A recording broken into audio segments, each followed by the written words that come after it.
कि भाई ये जलसा कैसा, बोले उर्स का प्रोग्राम है। मैंने कहा बड़ी अच्छी बात है।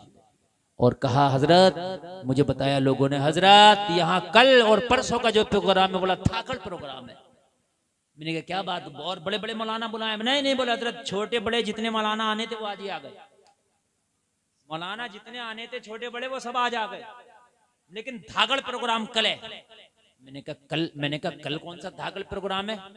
बोले हजरत कल जो है इसी स्टेज पर जो है तकरीबन 1.5 लाख रुपए की डांस पार्टी मंगाई है कमेटी वालों ने। अल्लाहु अकबर। मेरी डायरी में उस गांव का नाम लिखा हुआ है, अगर कोई यकीन ना है ना तो विद प्रूफ बोल रहा हूं मैं, आज भी नाम लिखा हुआ है। हाँ, ऐसा नहीं बोल रहा हूं। मतलब मुकाबले कव्वाली तो पुरानी बात हो गई, ये मुकाबले तो खूब तुमने भी देखे होंगे, खूब हो रहा है बेशक। लेकिन ये बात बता रहा हूं, डांस पार्टी जिसमें नाचने वाली लड़कियां, बोले इसी स्टेज पर नचाई जाएंगी जिस पर आप तकरीर कर रहे हैं। अल्लाह, कल 1.5 लाख की लाए, बड़ी पार्टी है। अच्छा, कायम उरस में कौन नचा रहे होंगे? कोई रामातार ओम प्रकाश नचा रहा होगा।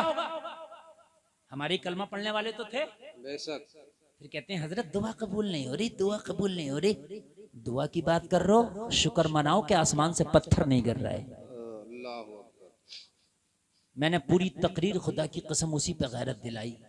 मैंने कहा कितनी शर्म की बात है कि जिन अल्लाह वालों ने पूरी जिंदगी गुजार दी बेटियों की इज्जत के लिए, पूरी जिंदगी गुजार दी इस्लाम के लिए, आज उनके मज़ार पे उनके नाम से उनके उर्स में तुम किसी की बेटी को नंगा करके नचाओगे। ये साहिब मज़ार यार कैसे खुश हो जाएगा? तुम्हें शर्म आना चाहिए। जो 1.5 लाख रुपया तुमने उन पे खर्च किया है और जो 1.5 लाख रुपए का उन्हें इनाम दे दोगे। अरे इस उर्स के नाम पर अपनी बस्ती में अगर कोई गरीब बाप था उसके पास जाते, कहते तेरी बेटी जवान है इसका रिश्ता कर दे, वो कहता शादी का हिसाब नहीं है, तो ये उर्स की कमेटी तुम कहते सुन फला तारीख में इस मज़ार का उर्स है, फला तारीख में कुल है, अपनी बेटी की बारात मंगा लेना, जो उर्स का लंगर होगा वो तेरी बारातियों का खाना बन जाएगा और तेरी बारात तेरी बेटी की शादी का मुकम्मल खर्चा हमारी उर्स की कमेटी उठाएगी।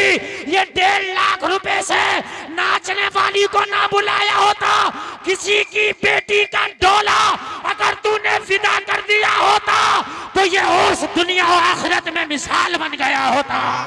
सुभान अल्लाह, नाराए तकबीर, नाराए तकबीर, नाराए रिसालत। मुझे बताएं आप। अल्लाहु अकबर, या रसूल अल्लाह, जिंदाबाद। क्या जिंदाबाद।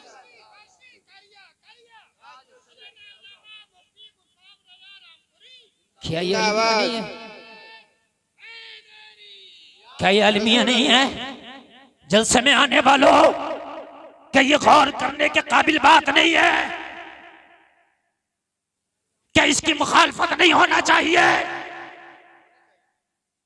और जलसे में आने वालों सुनो, अगर तेरी बस्ती में कोई हराम काम होता है तो खामोश बैठना तेरे ऊपर हराम है। बेशक। उठ, और उठने के बाद में अगर 1 नंबर का ईमान है तो उसको बाजुओं की ताकत से उस हराम काम को रोक दे। बेशक। 1 नंबर का ईमान। और अगर रोक नहीं सकता तो जबान से उसकी मुखालफत कर। काम गलत है, बेशक। जबान से मुखालफत कर। लेकिन आज होता क्या है, अगर इमाम सूदिये के खिलाफ तकरीर कर दे तो सूदिया इमाम के खिलाफ हो गया, तो बस्ती वाले ये तो नहीं कहते इमाम साहब टेंशन मत लेना, ये सूदिया क्या बिगाड़ेगा आपका, हमें आपके साथ करो सीना खोल के सूद के खिलाफ तकरीर। बल्कि लोग क्या कहते हैं, हजरत आपने जो है हमारे महल्ले में तिफरका पैदा कर दिया, आपको क्या जरूरत थी सूद के खिलाफ बोलने की? बेशक। हजरत आपको क्या जरूरत पड़ी थी सूद के खिलाफ बोलने की? जैसे चल रहा चलने देते। क्यों चलने देते? अल्लाह के रसूल आए थे तो सब तो खुराफातें हो ही रही थी, लेकिन अल्लाह के रसूल ने हक की आवाज को बुलंद किया। बेशक। सुभान अल्लाह। यार जरा जोर से कह दो सुभान अल्लाह। सुभान अल्लाह।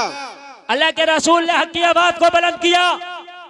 अल्लाह के रसूल भी सोचते मुझे क्या जरूरत है हक की आवाज को बुलंद करने की। उतबा नाराज हो जाएगा, शैबा नाराज हो जाएगा, वलीद इब्ने मुगीरा नाराज हो जाएगा, अबू लहब नाराज हो जाएगा, अबू जहल नाराज हो जाएगा, मगर अल्लाह के रसूल ने फरमाया अरे नाराज होना है तो हो जाओ, मेरा मौला मुझसे राजी हो जाए। सुभान अल्लाह, सुभान अल्लाह, अल्लाहु अकबर, अल्लाहु अकबर, या रसूल अल्लाह, या रसूल अल्लाह। आज बोलने तैयार नहीं है कोई भी। अगर सही काम करने चलोगे तो 10 उसका पैर खींचने वाले खड़े हो जाएंगे। बेशक, अभी सच्चा और सही काम करो, देखो कितने मुखालिफ पैदा हो जाएंगे। बहुत मुखालिफ। गलत काम करते हैं तो मुखालिफत नहीं होती। ईमान मर गए, ईमान मर गए। कहां जा रहे हैं, कहां जैकेट वाले? असल में बड़ी बड़ी बड़ी इस वक्त जो गुफ्तगू हो रही है ना, मेरा दिल चाहता है कि आप सुन लें।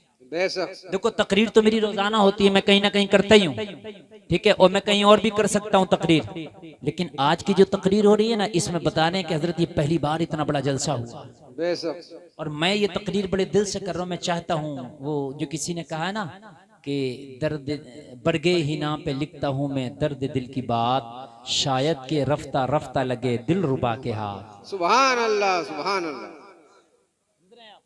तो मेरा मकसद ये है कि इसी के कारी जुनैद साहब तशरीफ रखें और बिल्कुल मोहब्बत से बैठें। आपका जलसा बड़ा कामयाब है। इतने कामयाब जलसे बहुत कम होते हैं जितना कामयाब ये जलसा आपको दिख रहा। अच्छा, मेरा क्या एक वो है ना, मैं अपना पैटर्न बताऊं। अगर सामीन मोहब्बत से सुने ना तो फिर बात पे बात मुझे खूब याद आती है। सुभान अल्लाह। अगर लोग थोड़ा सा डिस्टर्ब करें ना तो फिर मैं खुद भूल जाता हूँ कि मुझे क्या बोलना। सही बात बता रहा हूं। अगर सुने जो मैं बोलने लगा हूं, बस्ती में अगर कोई खुराफात और कोई हराम काम हो रहा तो मुखालफत करो। पहली नंबर की मुखालफत ये है, पहले नंबर का ईमान ये रोक दो, नहीं होने देंगे, नहीं होने देंगे। और अगर उसके बाद में भी कोई नहीं माने तो फिर जबान से मुखालफत करो। रोकने की ताकत नहीं है, जबान से मुखालफत करो। और अगर इतनी भी ताकत नहीं है जबान से मुखालफत कर सकते हो तो दिल में उसे बुरा जानो। क्या करो, दिल में उसे बुरा जानो, बुरा जानो। बात समझ में आ रही है कि नहीं आ रही है? अब मैं आपको बताऊं, अल्लाह ने फरिश्ते से फरमाया कि फला बस्ती का तख्ता उलट दे। क्या कर दे? फला बस्ती का तख्ता पलट दे। फरिश्ते ने अर्ज की मौला उसमें तेरा एक बड़ा नेक बंदा है, कभी गुनाह ना किया, क्या उसको भी तबाह कर दूं? फरिश्ते से अल्लाह ने फरमाया सबसे पहले उसी को तबाह कर, जिसे सबसे नेक बताना ना सबसे पहले। कहा मौला किस लिए, वो तो नेक है। रब ने फरमाया खुद तो नेक है लेकिन दूसरों को बुरे कामों से नहीं रोकता, दूसरों को नेकियों का हुक्म नहीं देता। पता ये चला अगर तू नमाज पढ़ता है ना, फजर में नमाज पढ़ने जा रहा मस्जिद में, तो बीबी जो खर्राटे लेके सो रही है ना, इसे उठा के जा। जी जी जी। तो बड़ा खुश है कि मैं तो नमाजी हूँ, लेकिन बीबी जो खर्राटे ले रही है ना, इसका हिसाब भी तुझसे होना मैदान महशर में। अगर बीवी खाना पकाने मना कर दे, मसला सुने, तुम्हारे मेहमान आए और बीवी कह दे तेरे मेहमानों का मैं खाना नहीं बनाऊंगी, तो शरीयत ये नहीं कह रही है कि ये जबरदस्ती इससे खाने बनवा, इसलिए कि वो तेरी बीवी जरूर है मगर तेरे मेहमानों का खाना बनाना इस पे हक नहीं है। वो बना दे उसकी मोहब्बत, अगर वो बना दे उसकी मोहब्बत है।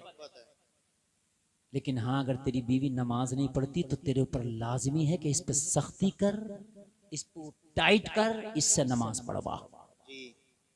अच्छा नमाज ना पढ़े तो कुछ नहीं कहेगा, और दोस्त आ गए खाना नहीं बनाया तो तुम देखो छेद लेता उसको, हाँ उसकी खैर नहीं छोड़ता। सही बता रहा हूं मैं, उसकी खैर नहीं छोड़ता। ये खाना बनाने की मशीन नहीं है, बनाए तो इसका हुस्न अखलाक है, अच्छी बात है। और अगर ना बनाए तो जबरदस्ती बनवाना ये इसके ऊपर लाजिम नहीं है, इसलिए कि तेरी बीवी है, ये शरीके हयात है, लाइफ पार्टनर है, इसको नौकरानी का दर्जा नहीं दिया गया है कि सबको तू बुला के लाओ ये रोजाना 25-25 को खाना बना के खिलाए। अगर नमाज ना पढ़े तो तू इस पे सख्ती कर, समझ रहे हैं, पढ़वा। लेकिन कौन सख्ती कर रहा है?